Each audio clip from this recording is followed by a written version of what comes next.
Yeah, so, it's just 50. So let me just reintroduce to all the online people. Internal and observational parametricity for Cubical Agda by Antoine. Yes, thank you. Okay, hello everyone. I will begin with a small disclaimer.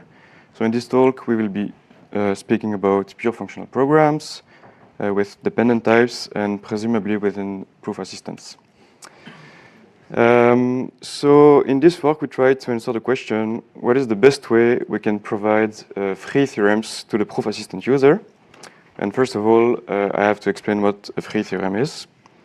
So say you have this program here of type for all x, x to x to x. Maybe you have written it in dependent type theory.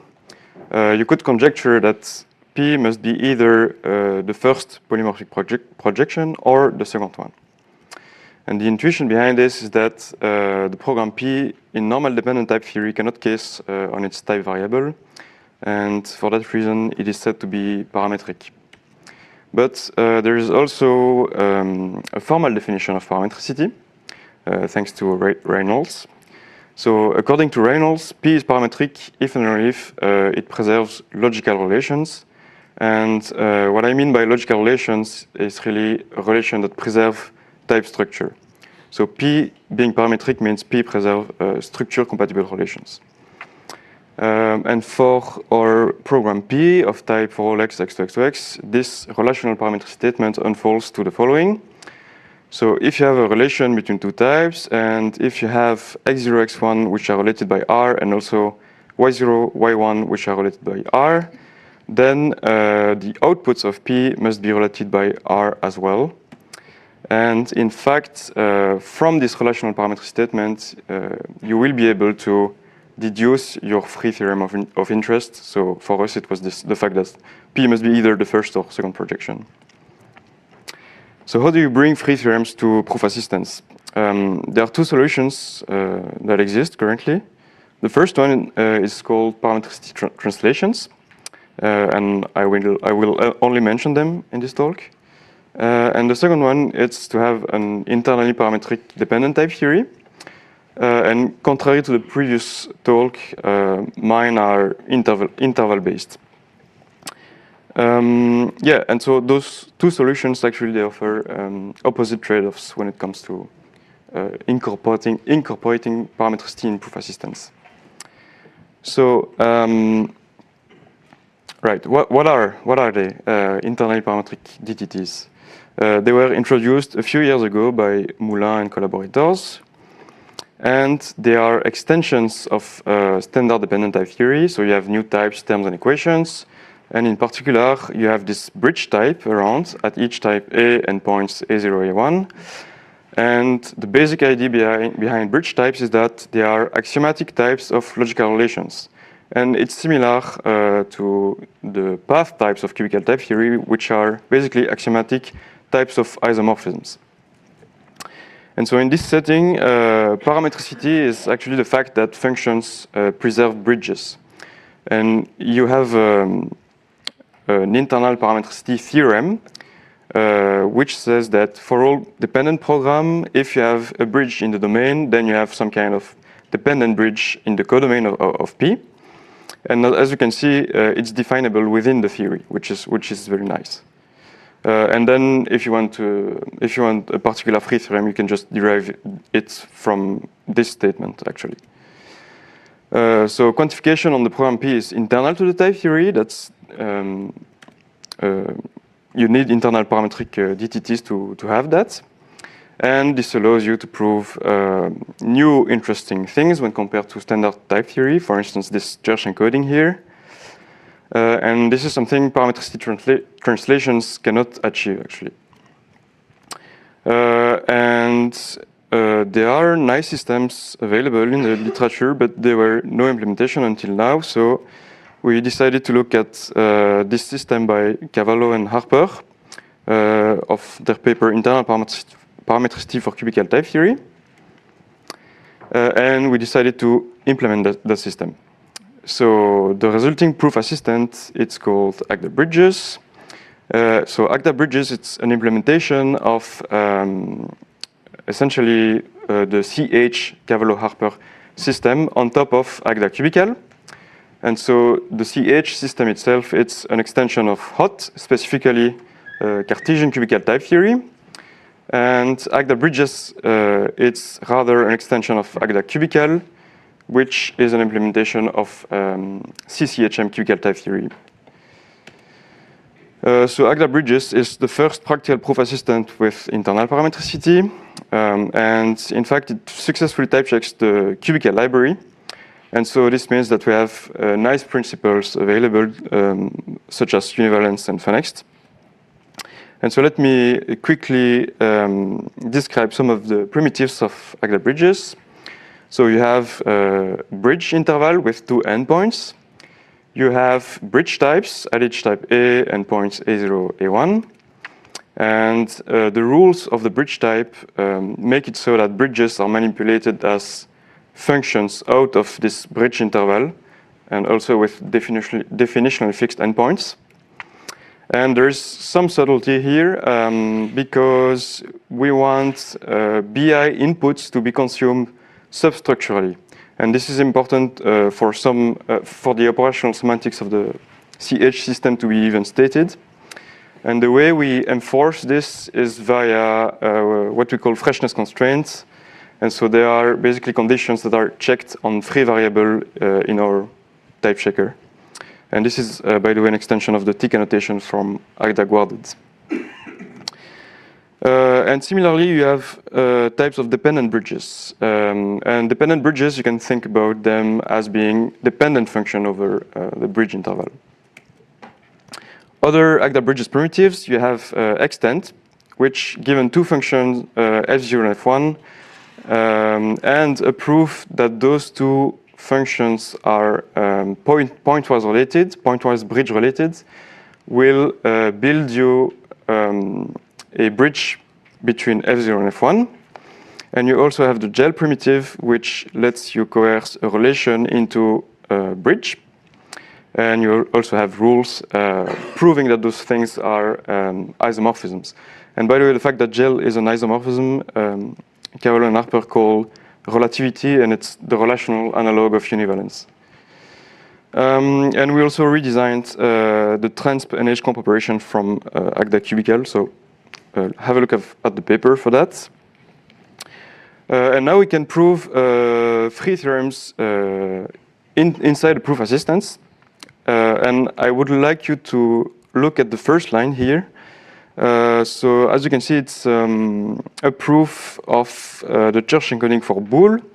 And if you look at this submodule, you can see that we call several parametricity primitives. So for instance, you have the gel type here, you have its introduction rule here, you have its elimination rule here. And now I claim that internally parametric dependent type theory and parametricity translations, they actually offer opposite trade-offs when it comes to incorporating parametricity in proof assistance. So when you do a proof in Agda bridges, the nice thing is that you have this internal quantification, and so you can prove extra statements such as Church encodings. This is not possible in translations, but on the other hand, when you use a translation, it's an algorithm that computes a parametricity proof, whereas in Agda bridges, you actually have to write the proof yourself. And also, it's not clear how to reuse such naive free theorems proofs in Agda bridges. And so contribution number 2 is our attempt at merging those 2 methods, and we proceed in 2 steps. First, we go back to the definition of parametricity, Reynolds definition. So parametricity is preservation of logical relations, not just bridges. And so how does that look like in Agda bridges now? We still look at the same example here. So if we want to get back a Reynolds definition for P in that type, if you start with a relation, you can coerce it into a bridge using the gel equivalence here. And then you can use internal parametricity, which is a dependent function, actually. And you get some dependent bridge between P of A0 and P of A1. And then you can get back using an equivalence built out of extent. And finally, you can get what we call observational parametricity. So the fact that actual logical relations are preserved by dependent programs. And what you call the structure relatedness principle is the fact that at all type formers, you have such an equivalence. And this includes dependent types as well. Yeah, sure. So building such the proofs of such equivalences at arbitrary types, it's computationally not easy to do at first sight. And we have reasons for that in the paper. And so we built a library to build such equivalences in a modular way.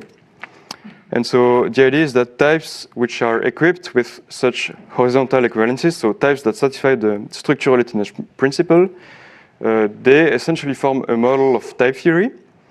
In other words, in order to prove the structure relatedness principle, what you really need to do is only write your type T, a bit like in the parametricity translation ID.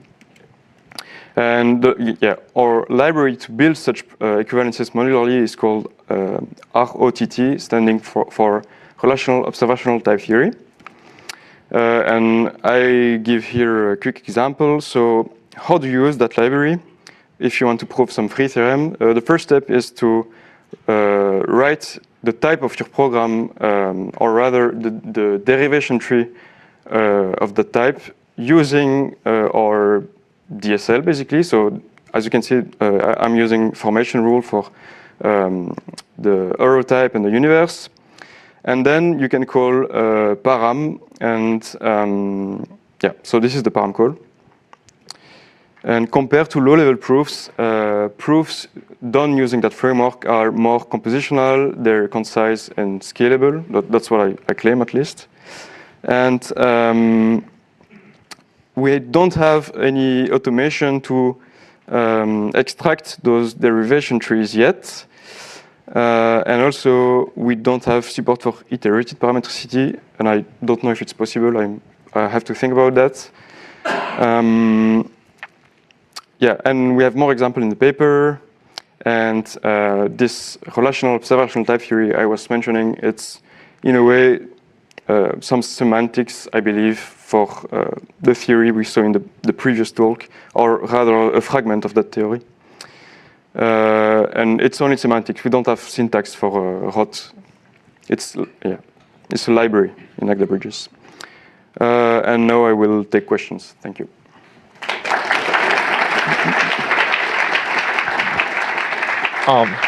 Thank you.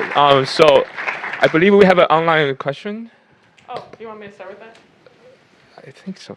Okay. Yes, please. Okay, so the naive question from online is, can we translate away internal parametricity constructions and axioms using a parametricity transformation? So you have to use some kind of reflection to do that, because, you cannot have the parametricity translation as a first-class citizen of the language, because that would break parametricity, actually. Since logical relations are defined by induction on types, and parametricity is precisely the fact that you cannot case on type variables. Just to clarify, the question begins with naive question, not that we think the question is naive, okay? Okay, there's a... Thank you for a nice talk. Could you go back to your slide comparing your system with translations? Yeah. Yes. So you say that you cannot prove that bool is isomorphic to that with the translation. Can you give a intuition about what's going wrong there? Yeah. So the reason, if I go back to, this constant here. So in internally parametric DTTs, you have an internal quantification here. So this is like a pi type. And with a translation, what you would get is rather only p on the left of the sequence.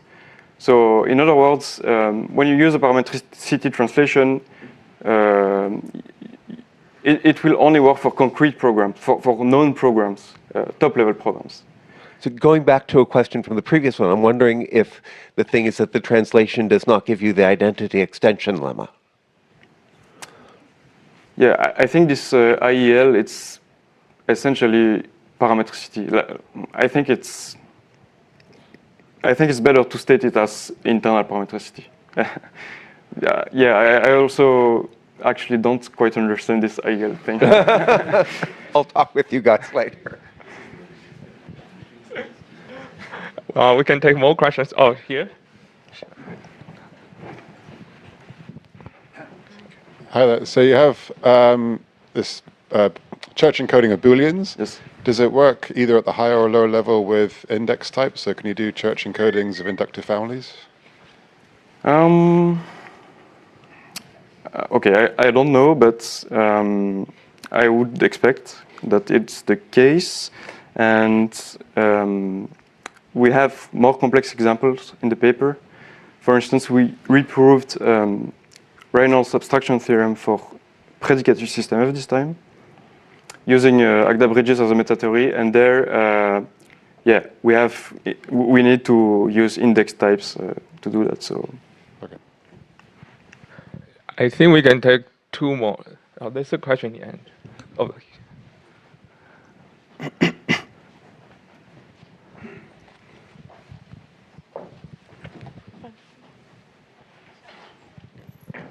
Hello, thanks for the talk. Parametricity translation is a purely meta-theoretic property on the syntax of the type theory, while you have changed the type theory. So I wonder, can you please comment on the model theory of your type theory? I mean, what's the dilatation semantics? Oh, yeah.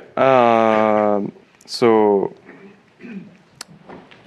this is an implementation of the CH system, and the CH system interprets in bicubical sets, so pre-sheaves over a product of categories. And in our case, this product is CCHM cubes times Cartesian BCH cubes. So BCH cubes, this is the cubes for the last talk. Right, we can take one more. Here it is. Should I just?